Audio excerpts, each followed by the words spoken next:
Gold trusted gold buyers మీరు తాకట్టు పెట్టిన బంగారాన్ని విడిపించి ఈ రోజు ఉన్న మార్కెట్ ధరకు కొనబడను.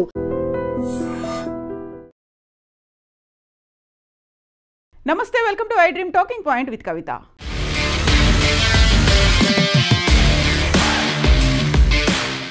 ఇప్పటికే వివిధ రకాల ఆంక్షలు టారిఫ్ల రూపంలో బాంబులు వేస్తూ వచ్చినటువంటి డొనాల్డ్ ట్రంప్ అమెరికా అధ్యక్షుడు సరికొత్తగా ఇంకొక సంచలనమైనటువంటి ప్రకటన చేశారు. అది కూడా హెల్త్కి సంబంధించి వీసాల విషయంలో, గ్రీన్ కార్డులకు సంబంధించినటువంటి విషయంలో. ఎవరికైనా క్రానిక్ డిసీజులు ఉన్నాయి, డయాబెటీస్, ఊబకాయం ఉంది, గుండె సంబంధిత వ్యాధులు ఉన్నాయి, మెంటల్ హెల్త్ ఇష్యూస్ ఉన్నాయి, లేకుంటే ఇతర క్రానిక్ డిసీజులు అనేవి ఉన్నాయి అనుకుంటే వారికి వీసా ఇచ్చే విషయంలో కొంచెం కఠినంగా ఉండాలనేటువంటి ఒక నిర్ణయానికి వచ్చారు. డయాబెటీస్, ఊబకాయం, గుండె సమస్యలు ఉంటే అమెరికా వీసా క్యాన్సిల్ అవుతోంది. ఈ దిశగా మార్గదర్శకాలు అనేవి సరికొత్తగా వచ్చాయి. అన్ని ఎంబసీలకి, కాన్సులర్ ఆఫీసులకి కూడా వచ్చాయి. గతంలో స్టూడెంట్ వీసాలకి సంబంధించి అమెరికాకు వెళ్ళాలి అనుకుంటే బ్యాంకులో సర్టెన్ అమౌంట్ ఉన్నట్టుగా స్టేట్మెంట్స్ చూపించాల్సినటువంటి అవసరం ఉంటుంది. అక్కడ ఉన్నటువంటి అమెరికాకు వెళ్ళిన తర్వాత సర్వైవ్ అవ్వడానికి, లేకపోతే అక్కడ వచ్చేటువంటి ఖర్చులని తట్టుకునేటువంటి శక్తి వీరికి ఉందా లేదా ఐడెంటిఫై చేయడానికి బ్యాంకుల్లో ఆ అమౌంట్ చూపించాలి అనేది కంపల్సరీ ఉండింది.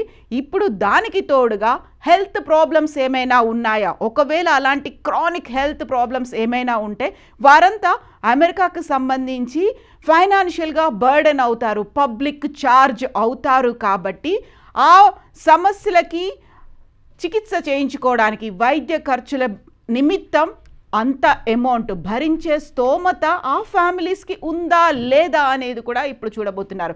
సో ఇప్పటి నుంచి బ్యాంక్ అకౌంట్లో మెయింటైన్ చేసేటప్పుడు, ఆ పర్టికులర్ అమౌంట్ మెయింటైన్ చేసేటప్పుడు హెల్త్కి సంబంధించి కూడా వీళ్ళు బేర్ చేయగలరా లేరా అని చూపించుకునేంత అమౌంట్ కూడా ఉండాలన్నమాట. యాక్చువల్గా ఈ విషయం అనేది అన్ని రకాల ఇమిగ్రెంట్ వీసాలకి వర్తించబోతోంది. B1, B2 కావచ్చు, లేకపోతే అక్కడికి వెళ్తున్నటువంటి పర్మనెంట్ వీసా, గ్రీన్ కార్డు హోల్డర్స్కి కావచ్చు, డిపెండెంట్ వీసాలకు కావచ్చు. ఆల్రెడీ అక్కడ ఫ్యామిలీ మెంబర్స్ ఉన్నారు, ఇక్కడ నుంచి పేరెంట్స్ని తీసుకెళ్తున్నారు అనుకున్నప్పుడు వృద్ధాప్యంలో ఉండేటువంటి సమస్యలు, వీటన్నిటికీ తోడుగా ఇప్పుడు డయాబెటీస్ కావచ్చు, ఊబకాయం కావచ్చు, వీటితో వచ్చేటువంటి ఇతర ప్రాబ్లమ్స్ అనేవి ఉంటాయి. ఎట్ ద సేమ్ టైం గుండె సంబంధిత వ్యాధులు ఉంటాయి.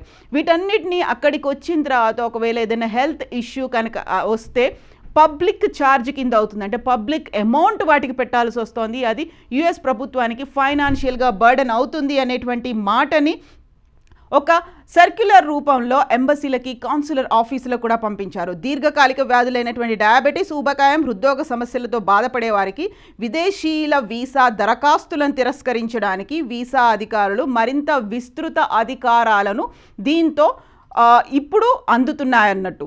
యాక్చువల్గా గతంలోనే చెప్పినట్టుగా ఉన్నటువంటి ఇష్యూస్కి తోడు ఈ హెల్త్ ఇష్యూస్ కనుక వస్తే, ఎందుకంటే వృద్ధాప్యంలో వచ్చేటువంటి డయాబెటీస్తో పాటుగా మిగతా ఊబకాయం, వీటన్నిటితో ఇతర సమస్యలు కూడా ఉంటాయి. చాలా వరకు హెల్త్ డిస్టర్బెన్సెస్ అవుతాయి, లేకపోతే ఒక రకంగా ఎక్స్ట్రీమ్ స్టెప్ వాళ్ళ మరణానికి కూడా దారితీస్తుంది. ఇక్కడ నుంచి వాళ్ళు అక్కడికి వచ్చిన తర్వాత అంత బర్డెన్ మా మీద వేస్తే మేము తట్టుకునే శక్తి మాకు లేదు అనేటువంటి ఒక భావనకు వచ్చింది. యాక్చువల్గా ప్రపంచవ్యాప్తంగా చూస్తే ప్రతి 10 మందిలో ఒకరికి డయాబెటీస్ అనేది ఉంది. ఆ తర్వాత మరణాల్లో ఎక్కువగా నెంబర్ 1 పొజిషన్ అనేది హృద్రోగానికి సంబంధించి ఉంది. ఒకవేళ ఇదే కండిషన్ కనుక అప్లై అవుతే ప్రపంచవ్యాప్తంగా చాలా వరకు వీసాల రిజెక్షనే ఉండే అవకాశం ఉంది. ఇప్పటికే H1B వీసాలకు సంబంధించి $15,000 $1,00,000 పెంచిన తర్వాత గతంలో కూడా యూనివర్సిటీలకు సంబంధించి, లేకుంటే స్టూడెంట్ వీసాతో పాటుగా వాళ్ళ మీద పెట్టినటువంటి ఆంక్షలు, వీటన్నిటికీ తోడుగా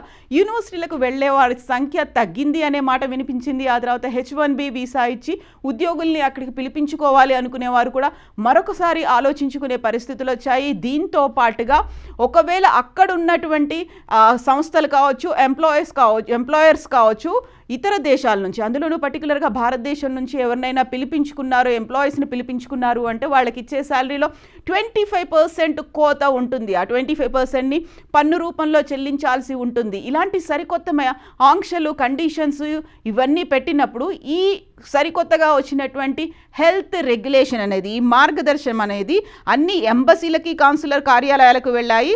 సాధారణంగా ఇప్పటిదాకా అయితే ఏవైనా వాళ్ళకి అంటువ్యాధులు ఉన్నాయా అనేది చూసేవాళ్ళు, ట్యూబర్క్యులోసిస్ ఉందా, టీబీ ఉందా అనేది మాత్రం అందులో మెన్షన్ చేసేవాళ్ళు. దీంతో పాటుగా వాళ్ళకి ఏదైనా మెంటల్ హెల్త్ ఇష్యూస్ ఉన్నాయా అనేది చూసేవాళ్ళు.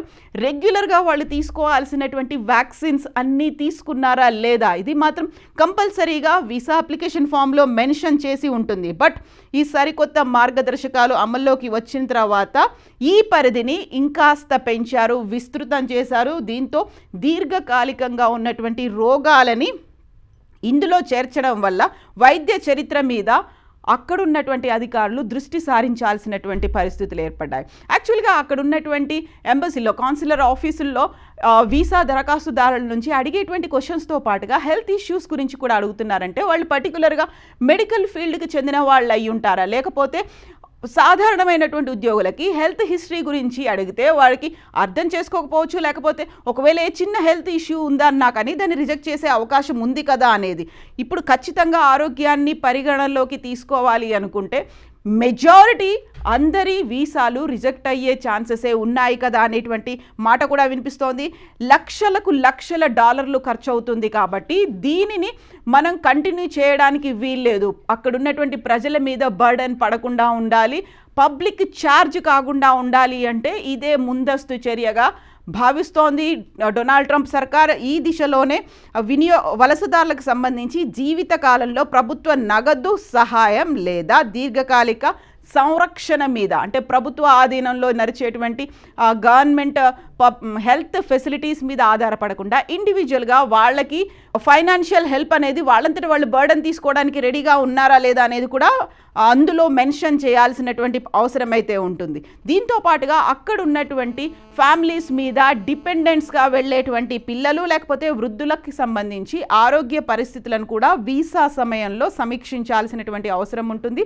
వారి సంరక్షణకు అయ్యేటువంటి అవసరాలు, వారికి అయ్యేటువంటి ఖర్చును దరఖాస్తుదారుడు ఉద్యోగంలో నిలకడగా కొనసాగగలుగుతున్నాడా లేదా, స్టేబుల్గా ఉంటుందా వాళ్ళ ఉద్యోగం, వాళ్ళకు వచ్చేటువంటి శాలరీ ఎంత ఉంది, అక్కడ ఉన్నటువంటి ఫ్యామిలీతో పాటుగా సరికొత్తగా వచ్చేటువంటి డిపెండెంట్లకి అవసరాలు, అందులోనూ ఆరోగ్యానికి సంబంధించి అయ్యేటువంటి ఖర్చు మీద ఎంత పడుతుంది అనే దాంతో పాటుగా వీటన్నిటికీ సంబంధించి అంచనాలను కూడా ముందే తీసుకొని చేయాల్సినటువంటి అవసరం అయితే ఉంది.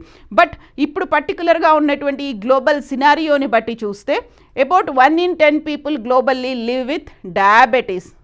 ప్రతి 10 మందిలో ఒకరికి డయాబెటీస్ అనేది ఉంది. అండ్ కార్డియోవాస్కులర్ డిసీజెస్ చాలా ఎక్కువగా ఉన్నాయి, అవే మరణాలకి కారణమవుతున్నాయి. కాబట్టి వీటన్నిటిని ఎవరు ఎలా పట్టించుకొని చూస్తారో అక్కడ ఉన్నటువంటి కాన్సులర్ ఆఫీసుల్లో వారికి వైద్య రంగానికి సంబంధించి కూడా అవగాహన ఉంటుందా అనేది ఉంది. దీనికి సంబంధించి సరికొత్త మార్గదర్శకాలని అక్కడ ఉన్నటువంటి అమెరికన్ ఎంబసీస్ని వరల్డ్ వైడ్గా, స్టేట్ డిపార్ట్మెంట్ అయితే అమెరికన్ ఎంబసీస్కి వరల్డ్ వైడ్గా అందజేసింది. అట్ ద సేమ్ టైం ఈ ఇన్ఫర్మేషన్ KFF హెల్త్ న్యూస్ అనే దాంట్లో కూడా ప్రచురితమైంది. తీసుకునేటువంటి గైడ్ లైన్స్ని, ఆ తర్వాత వీసా అప్లికెంట్స్కి సంబంధించి ప్రైమరీగా ఎలాంటి డూస్ అండ్ డోంట్స్ ఉన్నాయి అందులో మెన్షన్ చేసేటువంటి వాటితో పాటుగా దీన్ని కూడా యాడ్ చేస్తున్నారు. కాబట్టి ఇప్పుడు మోర్ కన్సర్న్ అనేది అయితే ఉంది.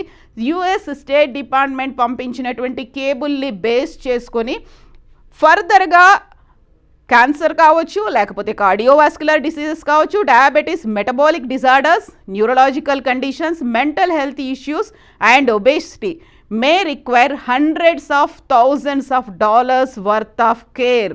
సో అంత తీవ్ర స్థాయిలో ఖర్చు పెట్టాల్సి వస్తుంది, వందలు వేల డాలర్లలో ఖర్చు పెట్టాల్సిన అవసరం ఉంటుంది. కాబట్టి వాటన్నిటిని మేము బేర్ చేసే పరిస్థితుల్లో లేము. The guidance said that such people could become a public charge, potential drain on US resources because of their health issues or age.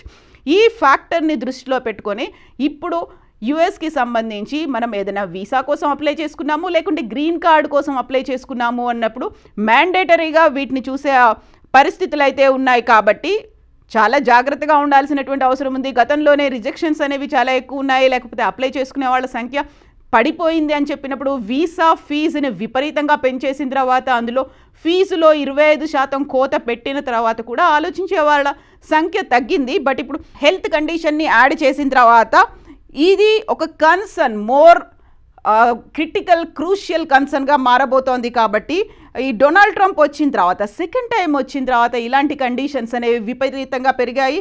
So ఇప్పటి నుంచి ఒకవేళ అక్కడికి ఎవరైనా అప్లై చేసుకోవాలి, వెళ్ళాలి అనుకుంటే చిన్న ప్రాబ్లం ఏదైనా ఉన్నప్పటికీ కూడా రిజెక్షన్స్ అయ్యే అవకాశాలే చాలా ఎక్కువగా ఉన్నాయి. ఎందుకంటే అందులో ఏ హెల్త్ కండిషన్ గురించి మనం చెప్పినప్పటికీ అక్కడ అసెస్ చేయడానికి, అనలైజ్ చేయడానికి అంత టైం అనేది ఉండదు. కాబట్టి చాలా ఈజీగానే రిజెక్షన్స్ అనేది ఉంటుంది అనే మాట. గతంలో ఉన్నదానికంటే ట్యూబర్కులోసిస్ లేకపోతే అక్కడ ఉన్నటువంటి హెల్త్ కండిషన్స్, దీంతో పాటుగా వ్యాక్సిన్స్కి తోడుగా అదనంగా ఈ క్రానిక్ హెల్త్ డిసీజెస్ గురించి కూడా మెన్షన్ చేయడం అనేది చాలా క్లిష్టతరమైనటువంటి ప్రక్రియగా, అంత సులభంగా అయితే వీసా రాదు. ఈ నేపథ్యంలోనే డిపెండెంట్స్గా వెళ్ళిన వాళ్ళైనా లేకపోతే మాకు సెల్ఫ్ సఫిషియెంట్గా మేము ఉండబోతున్నాము, మాకు స్టేబుల్గా శాలరీ ఉంది, స్టేబుల్గా మాకు జాబ్ కూడా ఉంది అని చూపించుకునేటువంటి సెల్ఫ్ సర్టిఫికేషన్ అది కూడా అవసరమైనటువంటి పరిస్థితులు కూడా వచ్చాయి. సో ఇన్ని నేపథ్యాల్లో ఇన్ని రకాల conditions, ifs, buts, pros, cons ఉన్నాయి. అందులోనూ ఇక్కడ నుంచి మేము వీసా ఇచ్చి తీసుకెళ్ళిన తర్వాత ఒకవేళ ఇఫ్ ఇలాంటి పరిస్థితే వస్తే అలాంటి భావనే చాలా భయంకరంగా ఉంది.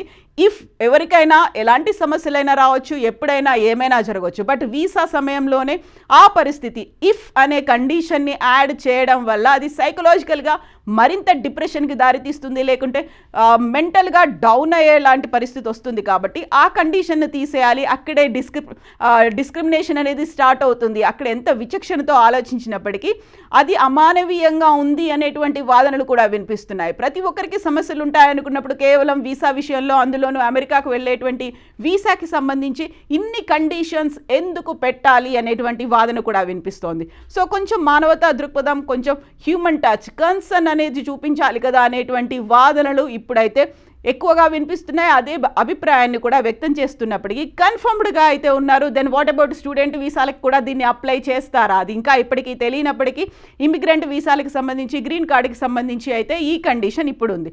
సో సరికొత్తగా వచ్చినటువంటి ఈ వీసా కండిషన్, హెల్త్ కన్సర్న్స్ గురించి ఒక మార్గదర్శకాలు జారీ చేయడం మీద మీరేమనుకుంటున్నారో కామెంట్స్ రూపంలో తెలియచేయండి.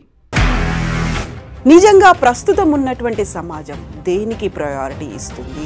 ఆర్థిక సంబంధాల చుట్టూ మాత్రమే తిరుగుతుంది. మళ్ళీ ఎన్నికలంగానే చాలా విరక్తి కలుగుతాను. మంచి అనిపిస్తుంది కదా, లేడీస్ కూడా ఛాలెంజింగ్ జాబ్స్ చేసినప్పుడు చాలా బాగుంటది. ట్రాఫిక్ అసిస్టెంట్స్ గా నియమించిన ట్రాన్స్జెండర్స్ అందరితో సాల్యూట్ చేయించుకుంటున్నారు. ఫుడ్ డెలివరీ ఇవ్వటానికి వెళ్ళినటువంటి డెలివరీ బాయ్ అనిల్ పై కళ్ళ ముందు